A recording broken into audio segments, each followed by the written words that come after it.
On November 1st, 1939, German troops advanced deep into Poland to achieve a swift and absolute victory.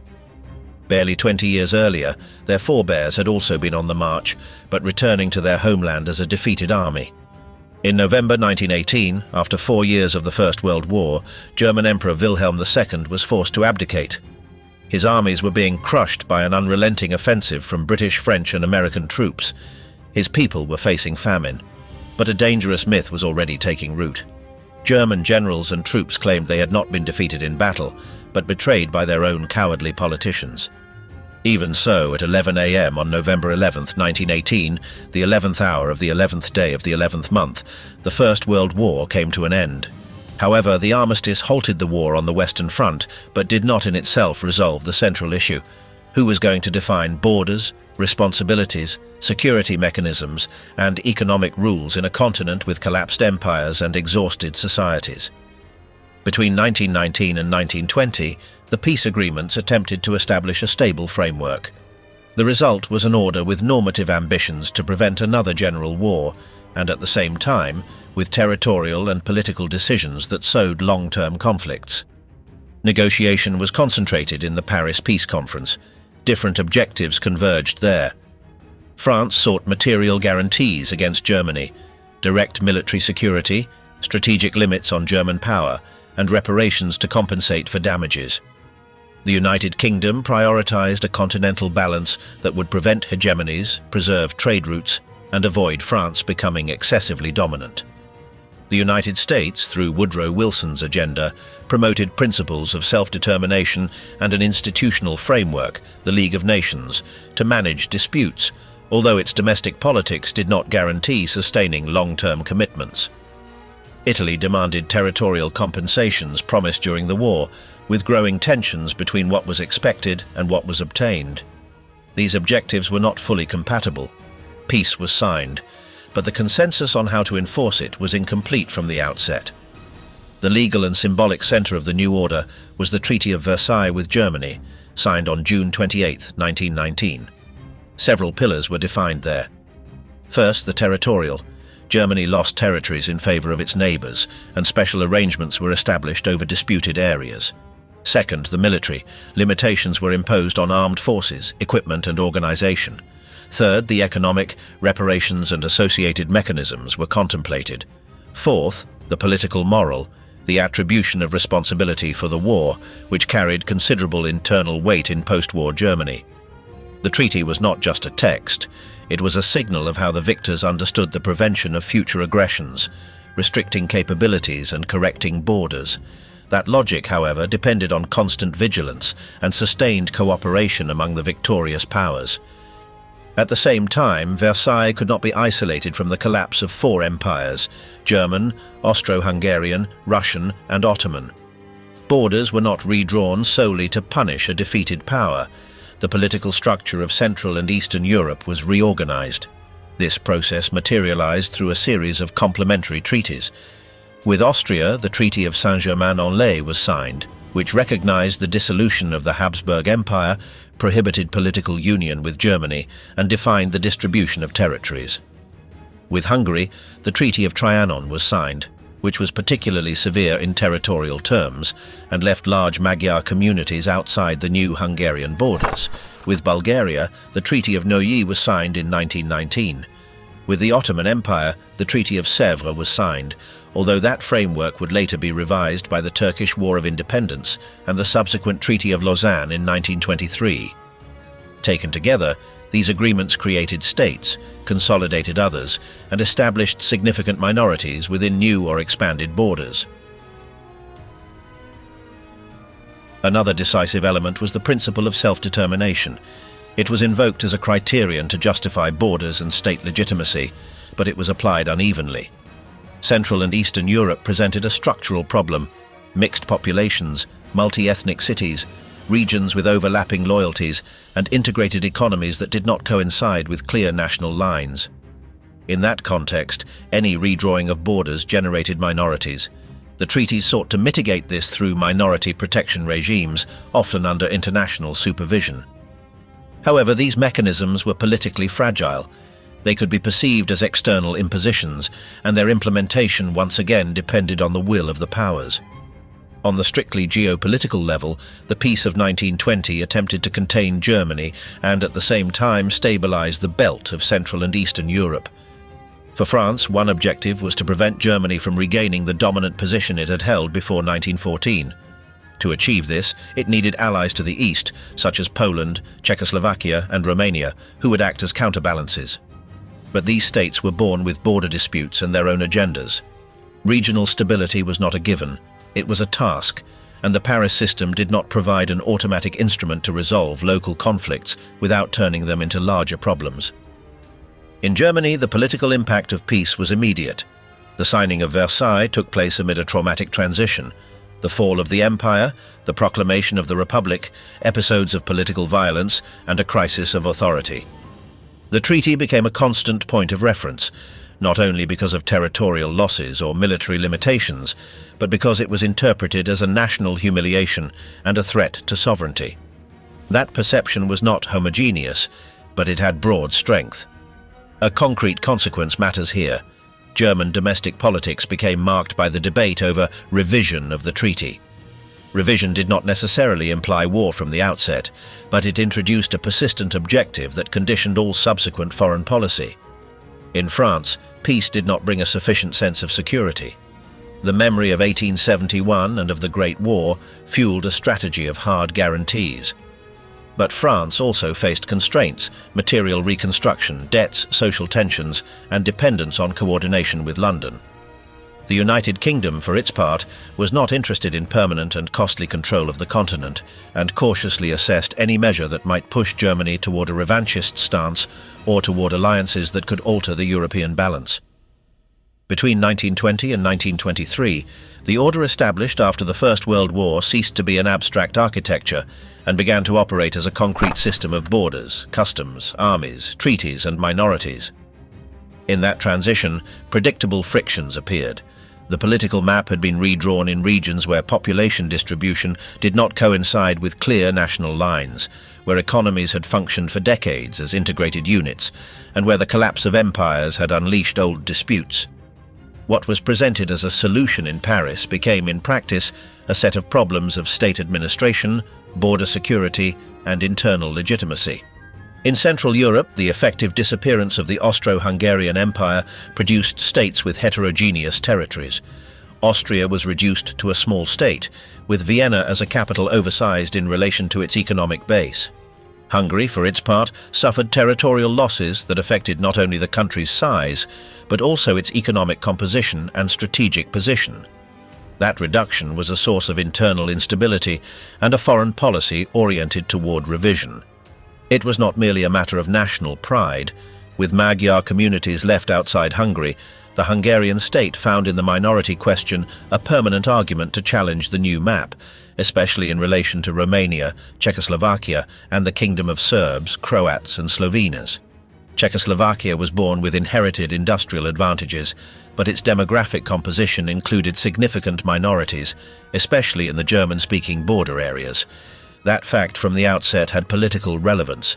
The stability of the new state depended on integrating those populations into a constitutional and economic framework that would not be perceived as a mere imposition by the victor. The situation was similar, with variations in Yugoslavia. The formal unification of different territories did not resolve tensions among communities, nor harmonize economic and administrative interests. In general terms, the problem was not only nationalities, it was the accelerated creation of state administrations where imperial structures had previously existed, with bureaucracies, railway networks, markets, and ports designed for another scale. In the new Eastern Europe, Poland regained its statehood after more than a century of partitions, but its reconstruction took place in a space of disputed borders. The Polish state needed to assert territorial control, define institutions, and at the same time face armed conflicts and plebiscites in mixed regions. Within this framework, two issues became central in the long term: access to the sea and the configuration of areas with intertwined German and Slavic populations. The design of the so-called corridor that connected Poland to the Baltic, and the status of Danzig as a city with a special regime, were not simple cartographic decisions. They affected commercial circulation, effective sovereignty, and both German and Polish national sensitivities. For Germany, they implied territorial discontinuity and loss of direct control. For Poland, they were a condition of strategic and economic viability. From the outset, this clash of interests was established as a structural dispute, not as an isolated episode. The question of Upper Silesia, addressed through plebiscitary mechanisms and international decisions, revealed another feature of the new order. Attempts were made to resolve territorial conflicts through consultations and arbitration, but the process itself tended to mobilize identities and generate political violence.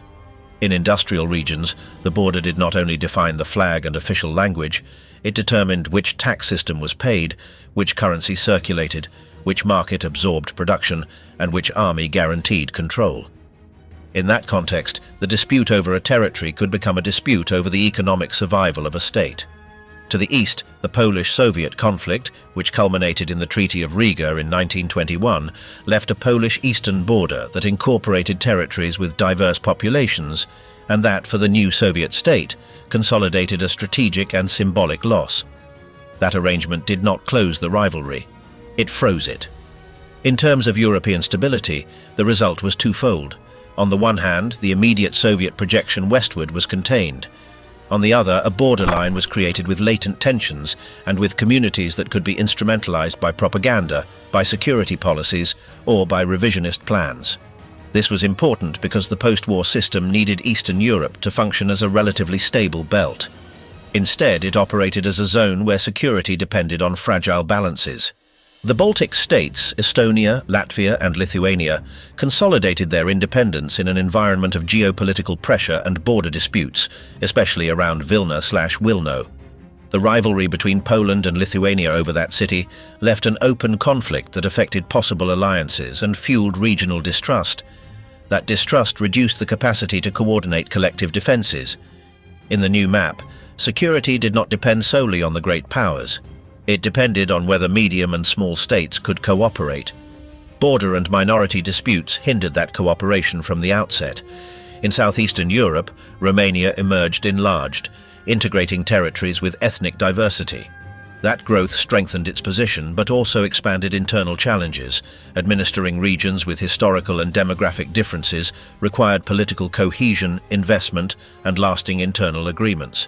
At the same time, that expansion clashed with Hungarian claims, generating a stable antagonism.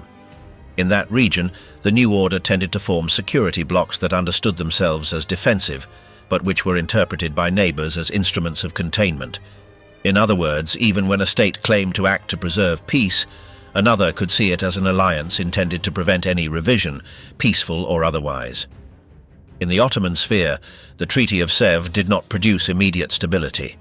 The weakening of the imperial center and the projected partition of territories fueled a nationalist reaction that culminated in the Turkish War of Independence. This was relevant for Europe because it revealed a limitation of the post-war system. Borders and arrangements imposed from outside could be reversed if there was no real capacity to sustain them, or if they encountered coherent military and political resistance. Although the definitive outcome was formalized later, the period between 1920 and 1923 established a precedent. Not all agreements signed after the Great War were consolidated, and some could be renegotiated under pressure. To all this was added a transversal problem. The European economy became fragmented. New borders meant new customs, currencies, and regulations. Regions that had traded as part of the same empire were now separated by barriers.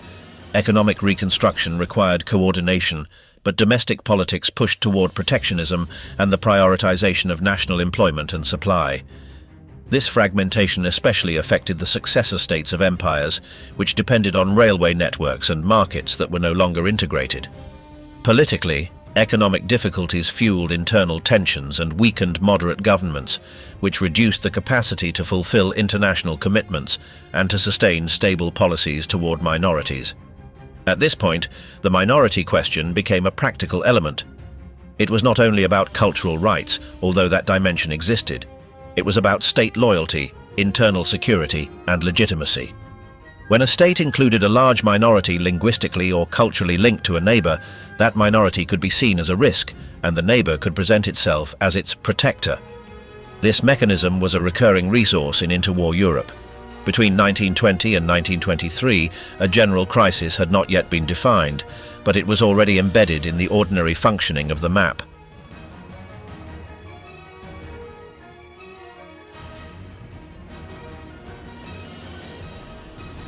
Crisis of the system, economic coercion and diplomatic balance, 1923 to 1928.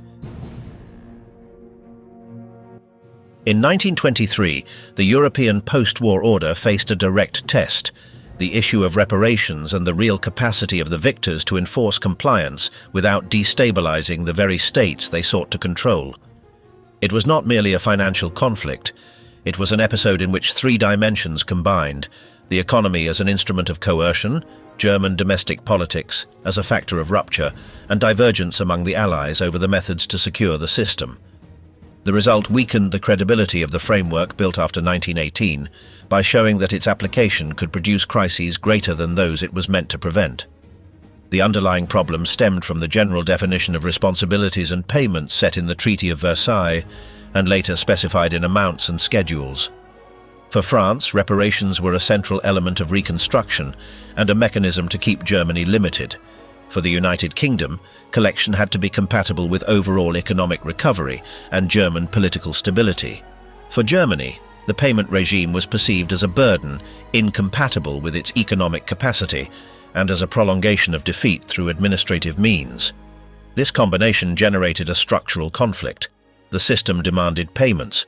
The state obliged to pay had internal incentives to resist or renegotiate, and the creditors did not agree on how much to enforce and how to do it. In January 1923, France and Belgium occupied the Ruhr, Germany's main industrial area, under the argument of securing deliveries and payments in the face of defaults. It was a decision with clear objectives: to exert direct pressure on German productive capacity in order to convert production into payment, and to demonstrate that the treaty could be enforced by force if necessary. However, by turning a financial dispute into a territorial occupation, the conflict changed its nature. From then on, the issue of reparations became, in fact, a dispute over sovereignty and over the legitimacy of the post-war order. The German response was passive resistance, disobedience, strikes, non-cooperation in administration, and refusal to facilitate the economic exploitation of the occupied region. This strategy had an internal political logic: to avoid the government appearing to collaborate with an occupation and to sustain a national front against external coercion. But it carried an immediate economic cost. By financing resistance and maintaining wages and expenses without equivalent income, the German state deepened its fiscal and monetary imbalance. The German financial crisis was not an isolated event of the Ruhr, but the Ruhr accelerated it and made it irreversible in the short term. In 1923, German hyperinflation occurred. The collapse of the value of the mark destroyed savings, altered contracts, and disorganized the price system. This had direct political consequences: erosion of confidence in the government, radicalization of social sectors, and weakening of state authority. In terms of European stability, what was relevant was not only the internal German damage, but the fact that the mechanism for enforcing the treaty was contributing to the breakdown of the very state that was supposed to comply with it. The occupation aimed to force payments. In practice, it reduced the German state's capacity to sustain a functional economic administration. At the same time, the episode exposed the lack of unity among the victors. The United Kingdom did not support the French method with the same degree of conviction, for economic and strategic reasons. From the British perspective, German disorganization threatened European trade and could produce a political vacuum that favored extreme options. In other words, strict enforcement through coercion could end up generating a greater problem: an unstable, unpredictable, and potentially radicalized Germany. This divergence weakened the idea of a common application of the Paris Order. If the system depended on a coalition of powers to sustain it, the lack of consensus on the use of coercion was a structural fissure. The German crisis of 1923 was also a moment of high political instability. There were separatist tensions and challenges to central authority. Confrontation among political forces increased, and attempts at coups and political violence were recorded in different regions. In that climate, a central point became visible.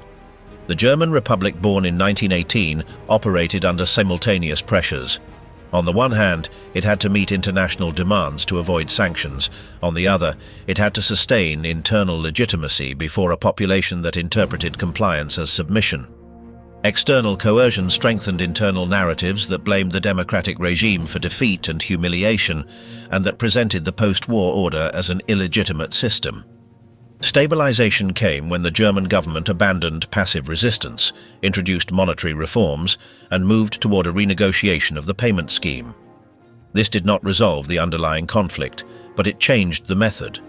The way out of the crisis was not based on occupation as a permanent solution, but on a financial reorganization with international participation, aimed at making payments more viable and stabilizing the German economy so that payments could exist in the first place. The political lesson of the episode was clear. The post-war system could not be sustained through indefinite economic coercion without producing destabilizing effects. Between 1923 and 1924, the reparations issue became a turning point because it altered perceptions. In Germany, it consolidated the idea that external pressure could lead to internal collapse and that the order could be resisted until adjustments were forced. In France, it confirmed the importance of hard guarantees, but also revealed practical limits. The political and economic cost of sustaining an occupation was high and did not produce an automatic solution. In the United Kingdom, it reinforced the preference for stabilizing Germany in order to sustain the European system as a whole, even if that meant relaxing punitive mechanisms. This divergence of priorities did not disappear. It became a central axis that would reappear in later crises. Between 1924 and 1929, a phase of relative stabilization took place in Europe. It was not a return to the pre-1914 normality, but rather an attempt to make the post-war order functional through financial adjustments, diplomatic agreements, and a pragmatic approach toward Germany. The central feature of the period was the search for balance, reducing tensions without formally dismantling the treaties. This stabilization did exist, but it had precise limits. It depended on external financial conditions, fragile political commitments, and the idea that cooperation could replace coercion without resolving the structural conflicts of the map and of security. The first element was the reorganization of the reparations problem. After the collapse of 1923, progress was made toward a scheme that prioritized German economic stabilization as a prerequisite for any payment. In practice, this meant aligning payments with real capacity, reorganizing the monetary system, and facilitating credit flows that would allow production and fiscal revenues to be reactivated. With this, a double objective was sought: that Germany could pay in a sustained manner, and that its political stability would not be destroyed by the very mechanism of enforcement. The consequence was a change of method within the post-war order. The principle of reparations was not abandoned, but it was accepted that they had to be managed with financial tools and international coordination. This economic stabilization had a decisive component: the inflow of capital, especially in the form of loans and international credit. Germany experienced significant productive recovery and monetary normalization, which reduced immediate tension. But this solution created a structural dependency. German stability became tied to the continuity of external credit and to favorable conditions in financial markets. The European system in general began to function on a basis of financial interdependence. This generated short-term relief, but increased vulnerability to external shocks. In parallel, a diplomatic movement emerged aimed at integrating Germany into a framework of cooperation and reducing the likelihood that revisionism would be expressed through direct confrontation. This approach had concrete expressions. One of the most relevant was the series of Locarno agreements in 1925. There, the goal was to establish guarantees over Germany's western borders and to set up mechanisms of arbitration and consultation. The objective was to stabilize the most sensitive point for France, security in the West, and at the same time to create space for Germany to present itself as an actor with legitimate interests within the system. Locarno functioned as a signal. Peace could be consolidated through formal commitments and mutual recognition, provided that effective guarantees were in place. However, the logic of Locarno was asymmetric. Security was reinforced on the Western Front, but the scheme left the problem of the eastern borders more open. This was relevant because, from the German point of view, the borders established in the east were among the most resisted aspects of the post-war order. For Poland and Czechoslovakia, this asymmetry meant latent insecurity. If the system prioritized guaranteeing the West, but not the East with equal clarity, a hierarchy of security was created. That hierarchy translated into political perceptions. Some states could feel more protected by the system than others. In 1926, Germany entered the League of Nations. This incorporation was part of the same approach, to integrate the defeated power within multilateral rules in order to reduce incentives for rupture. Politically, the admission sought to normalize Germany's international relations and consolidate a strategy of gradual revision through diplomatic channels. At the same time, for France and the United Kingdom, it was a way to reinforce the idea that cooperation and commitments could contain conflict. Nevertheless, admission did not immediately change the foundation of the system. The League of Nations still depended on the will and capacity of its main members to act in the face of violations, and the European system still lacked an automatic guarantee of security. During these years, stability was also sustained by a practical realization. European societies had no immediate disposition for another major conflict. Reconstruction, social tensions, and the demographic and material impact of the recent war had created a broad preference to avoid confrontations. That preference translated into negotiation policies and a tendency to prioritize solutions that reduced immediate tension. But that same inclination reinforced a problem. The will to avoid crises could encourage some actors to force concessions through controlled pressure, trusting that the response would be limited. In Germany, the period coincided with a phase of relative political stabilization within the Republic. Government sought to project institutional normality and improve social conditions. At the level of foreign policy, a strategy of revision without frontal rupture was promoted, negotiating adjustments, reducing controls, and regaining sovereign margin.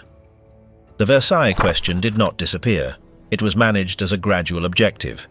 This was relevant because revisionism did not need to present itself as an immediate war program in order to exist as a political force. The idea of correcting the 1919 order continued to operate as a broad point of consensus, though with different methods. In France, the strategy combined two lines: maintaining guarantees in the West and supporting alliances with eastern states to contain Germany.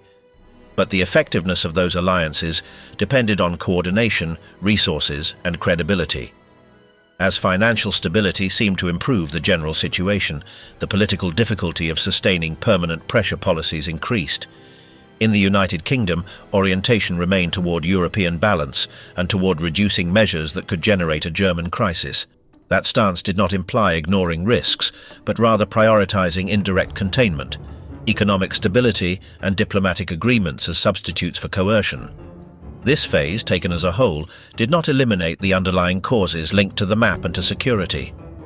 What it did was postpone their most disruptive expression. National minorities continued to exist in new or enlarged states. Borders continued to be disputed by revisionist actors, and the system of guarantees remained partial. The difference between 1924 and 1929 was that tension was channeled through diplomatic and financial mechanisms that for a time worked. Great Depression, rise of Nazi Germany, and breakdown of the Treaty of Versailles, 1929 to 1935. Between 1929 and 1933, the relative stability achieved in the mid-1920s deteriorated due to a factor that the post-war system was not prepared to absorb: a large-scale international economic crisis that simultaneously struck finance, trade, employment, and governance. The political effect was direct. It weakened moderate governments, intensified competition among states for resources and markets, and reduced the margin for sustaining multilateral commitments. It did not by itself create revisionist objectives, but it made them more operational by altering incentives and capacities. The 1919 order, which was already structurally fragile in matters of borders and security, was now also exposed in its economic dimension. The crisis was transmitted to Europe through financial mechanisms. In several countries, and particularly in Germany, stabilization after 1924 had depended on external credit, refinancing, and a relatively favorable capital cycle. When credit contracted and financial flows were interrupted, the impact was swift. banking crises, a fall in investment, contraction of production, and rising unemployment. The vulnerability lay in the fact that normalization had not rested exclusively on self-sustaining growth, but on an international financial architecture that could be reversed.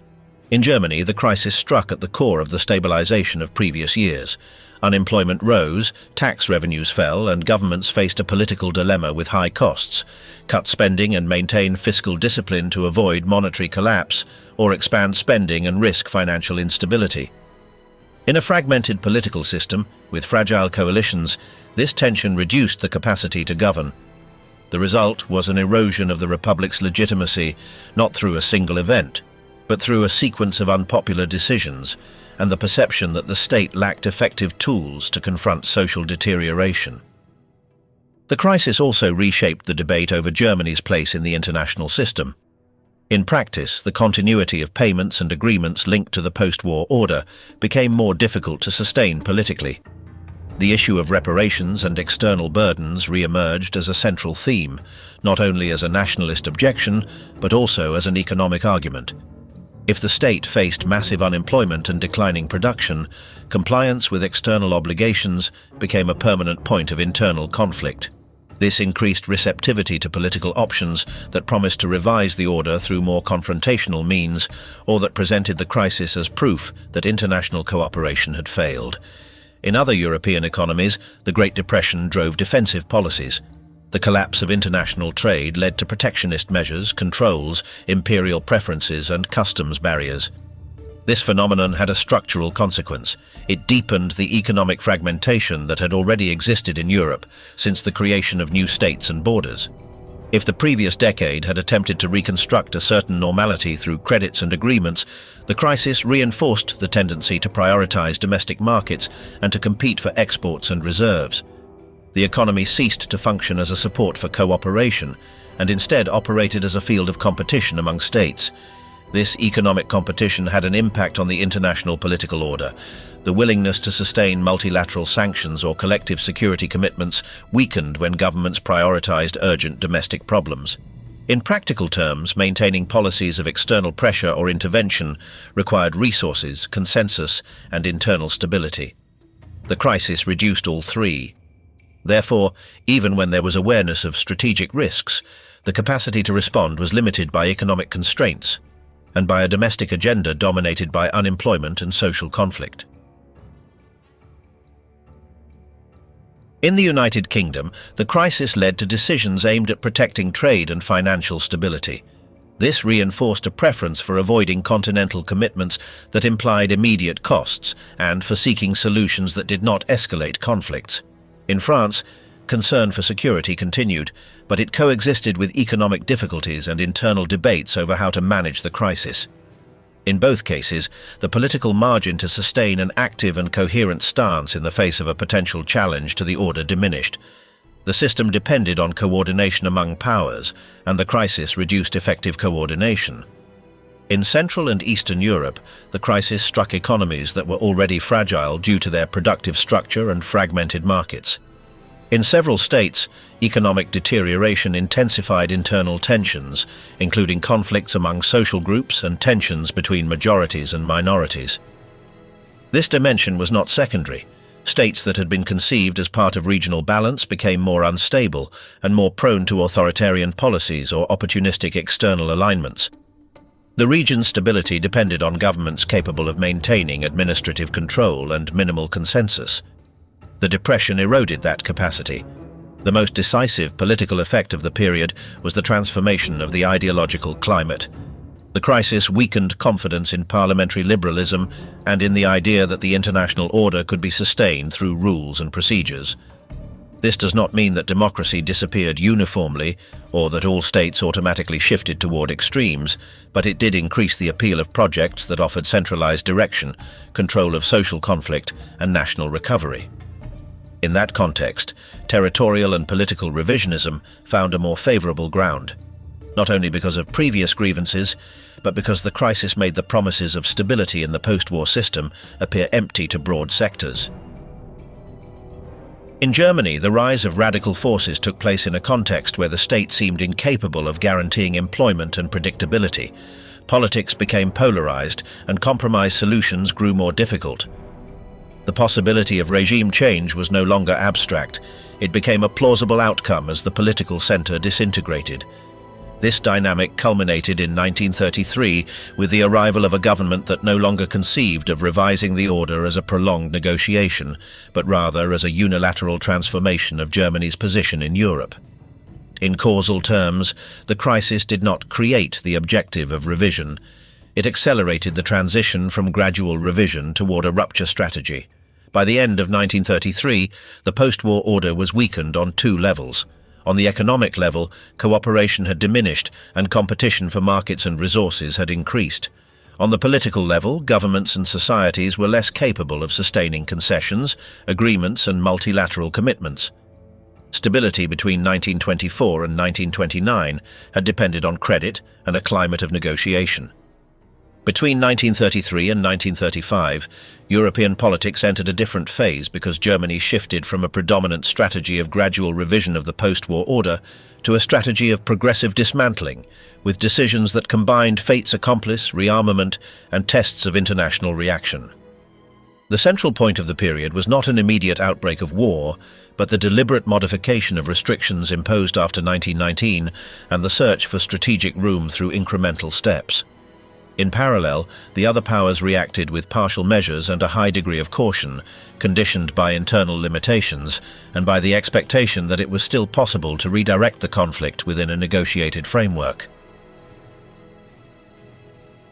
The change in German orientation was first expressed on the diplomatic and institutional level.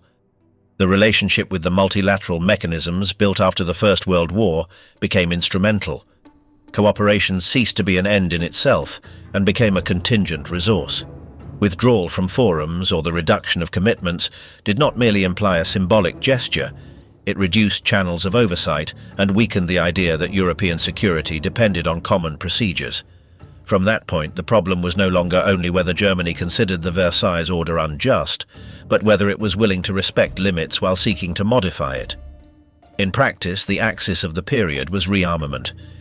Germany began to rebuild military capacity in ways that at first were kept partially concealed or presented under administrative euphemisms.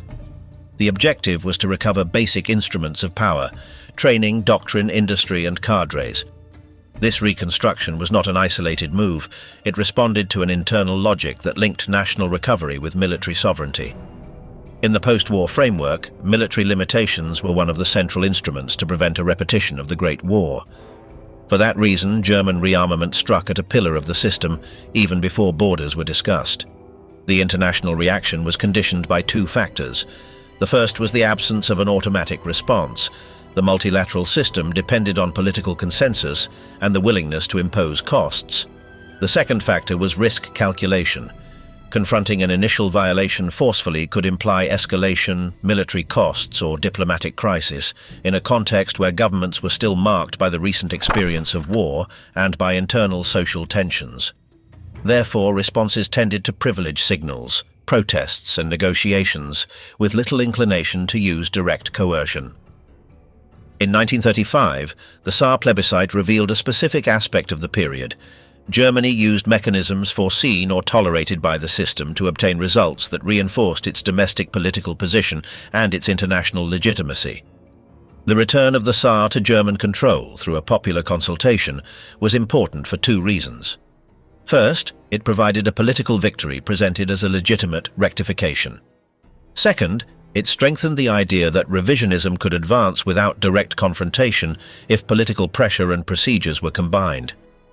For other powers, the episode could be read as an adjustment within the existing framework, which contributed to maintaining the expectation that change could be managed without a general rupture.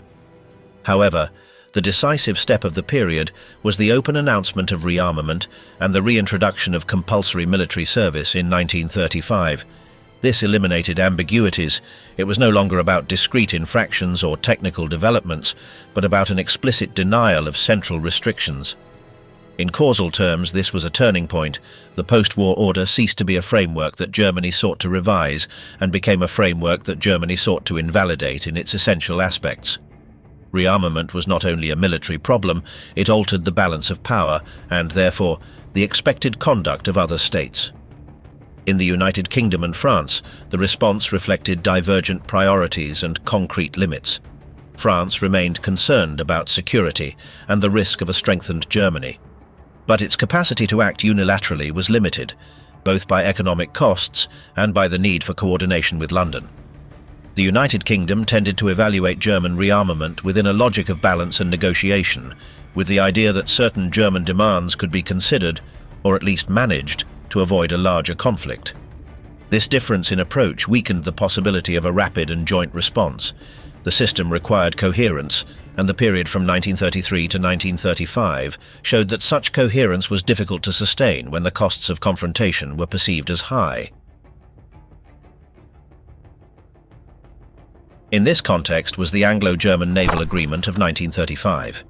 Its importance was structural because it implied accepting, through a bilateral arrangement, a German naval expansion within determined proportions outside of a strictly multilateral framework. From London's perspective, such agreements had a logic to regulate German growth within a controllable framework. But for the stability of the post-war system, it had an ambivalent effect. On the one hand, it could be presented as containment. On the other, it could be interpreted as partial legitimization of rearmament, and as a signal that the order could be modified through selective negotiations. For France and other states, this bilateralism reinforced the perception that unity among the victors was incomplete. At the same time, German dynamics had repercussions in Central and Eastern Europe. States such as Poland and Czechoslovakia observed that the balance built after 1919 depended on guarantees and on the containment of Germany. If that containment weakened, and if the Western response was gradual, the security of the eastern states deteriorated. This did not immediately translate into territorial changes, but it did into strategic calculations, pursuit of their own agreements, re-evaluation of alliances, and increased uncertainty. In a system where eastern borders were already subject to potential revision, German military reconstruction increased the weight of coercion as a future tool. Breakdown of the collective security system and Western polarization, 1935 to 1938. Between 1935 and 1936, a visible degradation of collective security took place because two crises, different in setting but similar in effect, showed that norms and multilateral mechanisms did not guarantee an effective response to coercion. The result was not only an abstract institutional failure, but a change in incentives for states. If violations were met with partial sanctions or delayed responses, the utility of respecting limits decreased and the utility of testing them increased. In that context, the post-war order lost credibility as a containment system. The first axis was the crisis derived from the war in Ethiopia.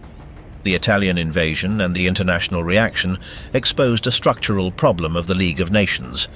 Its capacity depended on sanctions applied by its principal members and on their willingness to bear economic and political costs. Italy was not a marginal actor in the European balance. It was a power with Mediterranean interests and weight in continental diplomacy. For that reason, a firm response implied confronting the central dilemma of multilateralism, applying norms consistently even when the violator was a potential partner in other areas. The sanctions and measures adopted were incomplete. In practical terms, the mechanism showed that economic measures could be designed in ways that avoided the highest costs for those applying them, while at the same time reducing their coercive effectiveness. The message for external observers was direct. Collective security could issue condemnations and establish sanctions, but it could not necessarily stop a military campaign if there was no will for escalation or decisive economic restrictions. This weakened the idea that the international system could replace traditional deterrence. In Europe, the impact was twofold. On the one hand, the crisis deteriorated cooperation among the powers that were supposed to sustain the order by introducing tensions over the handling of the Italian case and over strategic priorities. On the other hand, it accelerated Italy's realignment as it began to shift from a position of negotiation with London and Paris toward an understanding with Germany. This shift was significant because it altered the possibility of building stable diplomatic fronts. If a key European power aligned itself with a revisionist actor, the overall balance became more unstable. The second axis was the remilitarization of the Rhineland in 1936. Unlike the Ethiopian crisis, this episode directly affected the heart of the European order established after 1919. The Rhineland was a zone whose status had a specific strategic function: to reduce Germany's capacity for immediate threat against France and to create a margin of security that compensated for Germany's potential demographic and industrial superiority in the long term. In that sense, the status of the Rhineland was not a technical detail, it was a central piece of the design of Western security. Germany's decision to send forces and re-establish military presence in the Rhineland operated as a fait accompli. Its effectiveness depended on a calculation. If the French and British reaction was limited, the change would be consolidated without war. From the German point of view, the objective was not only to recover a territorial space, it was to demonstrate that fundamental restrictions could be reversed without paying an immediate cost. The episode was, therefore, both a test of the system and a test of the will of the Western powers. The reaction was not military. Responses were channeled through diplomatic means and formal protests, but without direct coercion to reverse the fact. This had cumulative consequences. In Germany, the outcome reinforced the conclusion that the risk of incremental actions was manageable, and that fate's accomplice could be transformed into the new normal if a unified response was avoided. In France, the episode weakened the logic of hard guarantees. If a strategic piece of the system could be undone without reaction, the credibility of security promises was called into question. In the United Kingdom, the reaction reflected an assessment that prioritized avoiding immediate war and interpreted the German move in part as an action within its own territory, which reduced the willingness to escalate. In terms of the international system, 1936 left a clear pattern. Multilateral measures were not stopping aggressions outside Europe, and security mechanisms were not containing the dismantling of the order within Europe. This coincidence was not accidental. Both cases showed the same limit. Without willingness to bear costs, rules were subordinated to power calculations. Collective security became a declarative framework with partial capacity for pressure, but without systematic capacity to reverse violations. From these episodes onward, states began to recalculate their behavior. For revisionist actors, the room for maneuver expanded. For vulnerable states in Central and Eastern Europe, uncertainty grew regarding the validity of external guarantees. Deterrence ceased to depend solely on treaties and once again came to depend on effective capabilities and alignments. This favored two dynamics: the strengthening of rearmament policies and the increase of bilateral or regional strategies to compensate for the weakness of the multilateral system. On the diplomatic level, the period also accelerated polarization. The convergence between Germany and Italy, along with other ideological and strategic approaches, contributed to the formation of more defined blocs. European security, which in the 1920s had been managed through balance agreements and arbitration mechanisms, moved closer to a logic of alignments in which coercion and threat regained centrality. The post-war system, designed to prevent that return, began to function in practice as a framework that could be eroded by unilateral acts. Between 1936 and 1938, European politics shifted from the gradual erosion of restrictions toward a dynamic of territorial expansion and bloc consolidation. The central feature of the period was the combination of three processes: the use of external conflicts as spaces for learning and coordination, the advance of ideological and strategic alignments, and the application of direct pressure on neighboring states through the argument of minorities, national affinity, and rectification of the map. In that context, the post-war order ceased to operate as effective containment and became the terrain upon which fait accompli were carried out. The Spanish Civil War, which began in 1936, was not the cause of the general European conflict, but it functioned as a factor of polarization and as a space for indirect intervention. For the European powers, the conflict produced two types of effects. First, it accelerated the formation of alignments. Intervention or support for one side or the other had both an ideological and a strategic dimension. Second, it allowed for the testing of military capabilities, logistics, cooperation, and assessment of international response, without formally crossing the threshold of a war among great powers. In terms of continental security, the result was an increase in mutual distrust and a consolidation of the idea that confrontation could advance through indirect stages. In parallel, agreements and understandings were strengthened that aimed to define common enemies and coordinate positions. Cooperation between Germany and Italy deepened after 1936, and clear signals of bloc formation were consolidated. These agreements were not merely expressions of affinity, they had practical consequences. They reduced Germany's diplomatic isolation, increased the cost of confronting it through a broad coalition, and reinforced the perception that the revision of the map could be supported by external alliances. In that context, German expansion was first directed toward the absorption of Austria. The Austrian question had been restricted since 1919 by an explicit prohibition of political union with Germany. However, Austria's viability as an independent state was fragile for economic and political reasons. Its small size, the disproportionate centrality of Vienna, and internal polarization generated instability. This fragility was a key component because it facilitated external pressure and interference in domestic politics. German expansion was not presented as conquest in the classical sense, but as a process of national integration, supported in part by internal Austrian sectors and carried out through political coercion and military presence. The Anschluss of 1938 was the territorial turning point of the period. It did not involve a minor border dispute, but the incorporation of an entire state into German territory. The event altered the European balance for two immediate reasons. First, it increased the human, economic, and strategic resources available to Germany. Second, it modified geography. Germany gained depth toward the southeast and direct access to areas affecting Czechoslovakia, Hungary, and Yugoslavia. At the same time, the episode had a general political effect. It showed that a major modification of the map could occur without a coercive response from the Western powers. After the Anschluss, pressure was directed toward Czechoslovakia, especially the Sudetenland region, where there was a significant German-speaking population. This case demonstrated the systematic use of the minority argument as a tool of foreign policy. The existence of a minority was not new. What was new was the combination of internal political agitation, growing demands, and external military threat to force a territorial reorganization. From the perspective of the post-war order, the problem was structural. The treaties had left minorities, and the minority protection system lacked coercive strength. In the hands of a state with expanding military capacity, that weakness became an instrument of pressure. The Sudeten crisis evolved as a controlled escalation.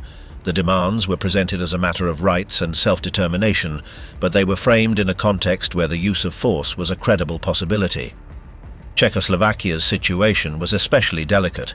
Its geography, borders, and industrial composition meant that the loss of border areas was not only a symbolic issue, but an alteration of defenses, communications, and economic capacity. Therefore, the territorial dispute directly affected the strategic viability of the state. The responses of France and the United Kingdom during this period followed a logic of containment without war. In practical terms, they sought to avoid an immediate conflict through negotiation and concessions under the expectation that the satisfaction of Germany's national demands could stabilize the situation.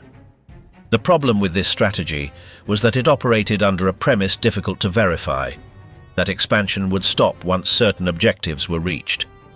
As concessions were granted, they also reinforced an incentive for new pressures. If fate's accomplice and threats produced results, the tool was validated. The crisis culminated in 1938 with the Munich Agreement, which involved the cession of Czechoslovak territories.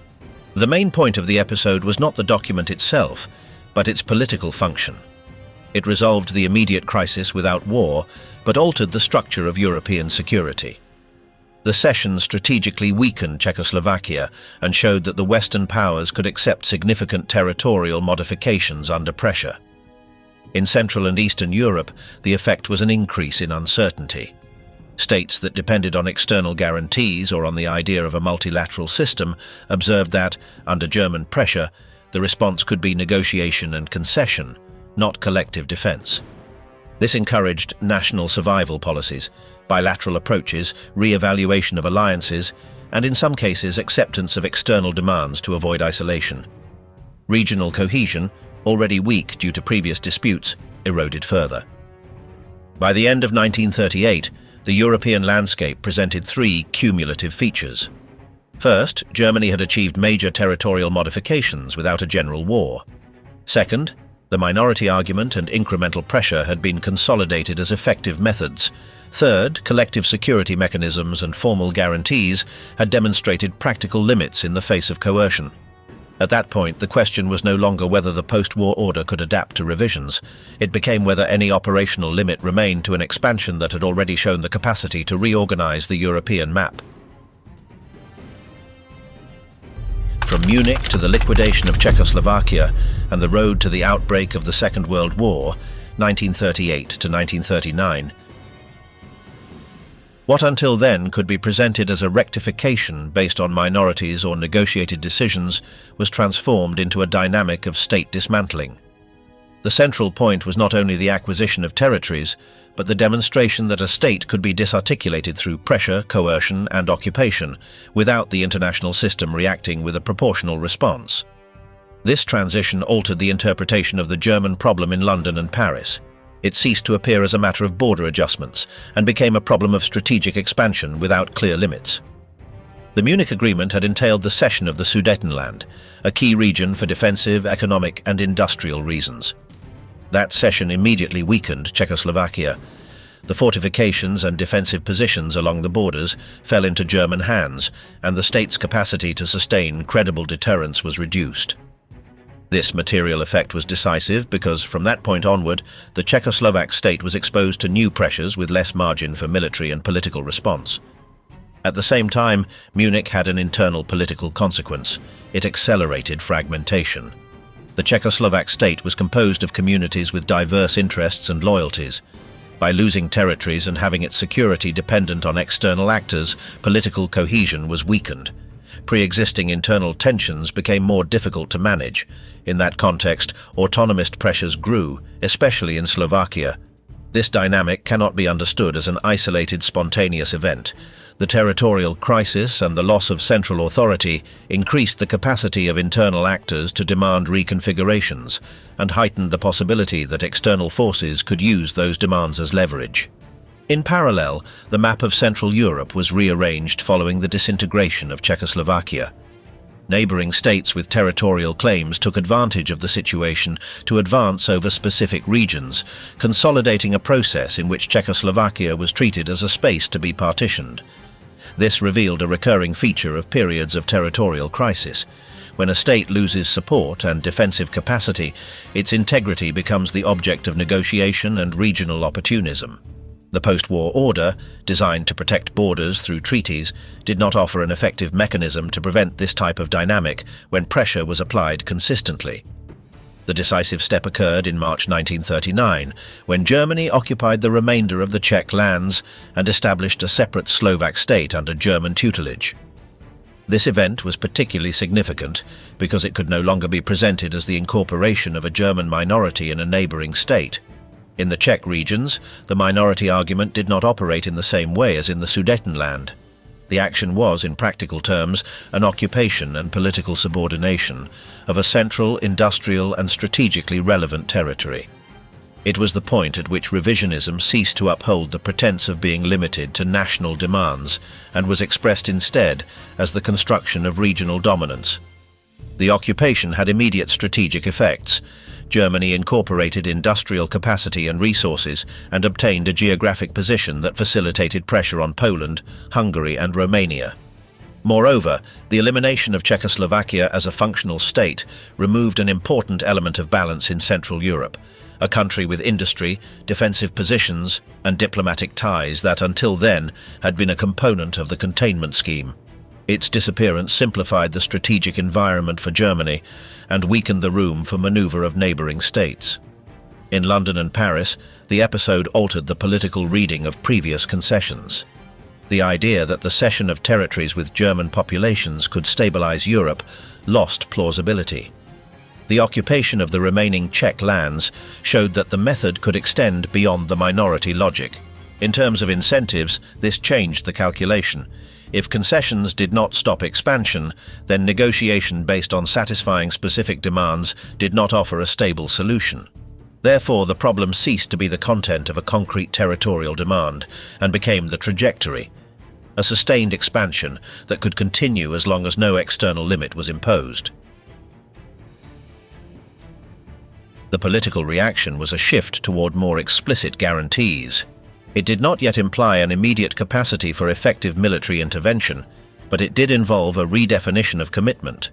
The next probable target of German pressure had to be signaled as a red line.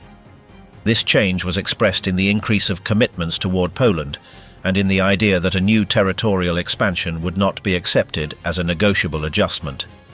The shift was significant because it reintroduced a logic of deterrence, though still under problematic conditions, with incomplete rearmament and uncertainty about coordination with other actors, including the Soviet Union. In Central and Eastern Europe, the dismantling of Czechoslovakia intensified insecurity. Poland was exposed by the new geography. Germany now had positions to the south and west and could increase pressure on the corridor and Danzig with an expanded strategic base. Hungary and Romania faced an environment in which Germany's capacity to influence internal and border configurations was greater. For those states, the question was no longer whether they could rely on the general framework of 1919, but what bilateral agreements or alignments could secure their survival in the face of German expansion. The liquidation of Czechoslovakia also affected the credibility of the international system as a whole. If a state could be dismantled through pressure and occupation, and if the reaction was limited to protests and subsequent diplomatic adjustments, then guarantees and treaties were subordinated to material power. This effect was not limited to perception.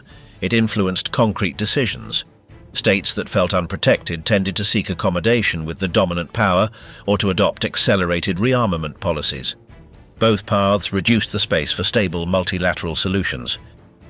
By the end of March 1939, Europe had entered a phase in which general conflict was more likely for structural reasons.